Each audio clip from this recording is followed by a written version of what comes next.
នាព្រឹកថ្ងៃទី4ខែមីនាឆ្នាំ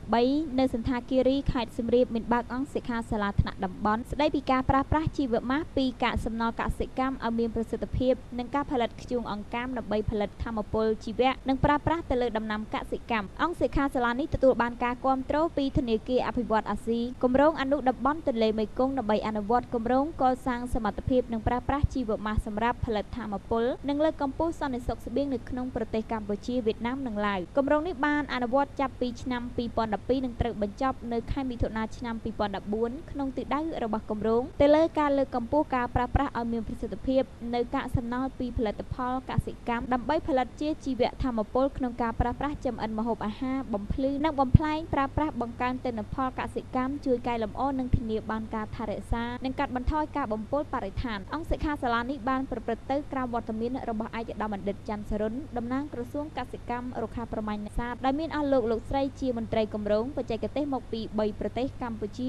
វៀតណាមនិងឡាវនិងអង្គការជាតិអន្តរជាតិចូលរួមផងដែរដែលមានរយៈពេល4ថ្ងៃនៅក្នុងកិច្ចស្វាគមន៍របស់លោកហែមសវណ្ណរិទ្ធប្រធានគម្រោងប្រចាំប្រទេសកម្ពុជាបានបញ្ជាក់ថាអង្គសិក្ខាសាលានេះត្រូវបានក្រសួងកសិកម្មរុក្ខាប្រមាញ់និងនេសាទរួមសហការជាមួយនឹងគម្រោងកសាងសមត្ថភាពក្នុងគោលបំណងលើការប្រើប្រាស់ជីវម៉ាសឲ្យមានប្រសិទ្ធភាពលើកកម្ពស់សន្តិសុខស្បៀងហើយសិក្ខាសាលានេះធ្វើឡើងក្នុងទិសដៅបណ្ដុះបណ្ដាលដល់អ្នកគ្រប់គ្រងគម្រោងតំបន់នៃប្រទេសកម្ពុជាឡាវនិងវៀតណាមដើម្បីឲ្យកាន់តែបានស៊ីជម្រៅបន្ថែមទៀតដែលស្ថិតនៅផលប្រយោជន៍ក្នុងការប្រើប្រាស់ជីវៈធ្យូងនិងការកែលម្អដីនិងបង្កើននូវទិន្នផលកសិកម្មដោយធានាបានការការពារបរិស្ថានធម្មជាតិនៅក្នុងនោះដែរលោកក៏បានគូបញ្ជាក់ថាថវិកាទាំងនេះបានមកពីជំនួយធនាគារអភិវឌ្ឍន៍អាស៊ីដែលមានការរួមចំណែកពីថវិកាបដិភាគរបស់ប្រទេសទាំង3កម្ពុជាវៀតណាមនិងឡាវសរុប$4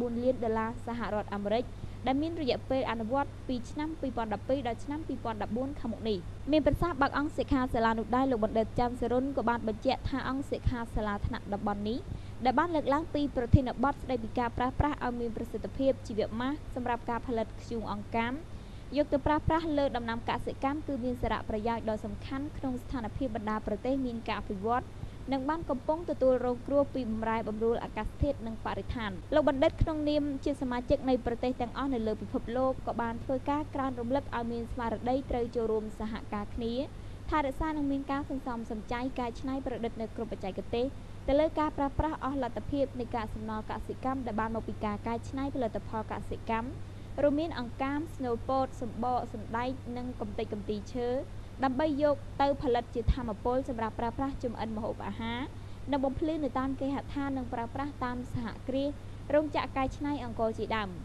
លោកបណ្ឌិតច័ន្ទសរុនក៏បានលើកឡើងពីយុទ្ធសាស្ត្ររបស់រាជរដ្ឋាភិបាលកម្ពុជាក្រោមកិច្ចដឹកនាំប្រកបដោយគតិបណ្ឌិតដ៏ខ្ពង់ខ្ពស់របស់សម្ដេចតេជោហ៊ុនសែននាយករដ្ឋមន្ត្រីដែលបានអនុវត្តដែលបានយកចិត្តទុកដាក់ដ៏ខ្ពង់ខ្ពស់ទៅលើវិស័យកសិកម្មក្នុងយុទ្ធសាស្ត្រឆាតុការដំណាក់កាលទី2នៃនីតិកាលទី4នេះក្នុងនោះលោកបណ្ឌិតក៏បានផ្ដាំផ្ញើនិងជំរុញឲ្យសិក្ខាកាមទាំងអស់ត្រូវយកចិត្តទុកដាក់ខ្ពស់ក្នុងកិច្ចពិភាក្សាផ្លាស់ប្ដូរនៅបទពិសោធន៍ពីគ្នានៅក្នុងការចែករំលែកនៅបទពិសោធន៍នៃប្រទេសនីមួយៗទទួលបានពីអ្នកឯកទេសជាតិអន្តរជាតិពីបណ្ដាប្រទេសផ្សេងៗក្នុងការរៀបចំជាសកម្មភាពរួមសម្រាប់យកទៅអនុវត្តនៅតាមប្រទេសរៀងៗ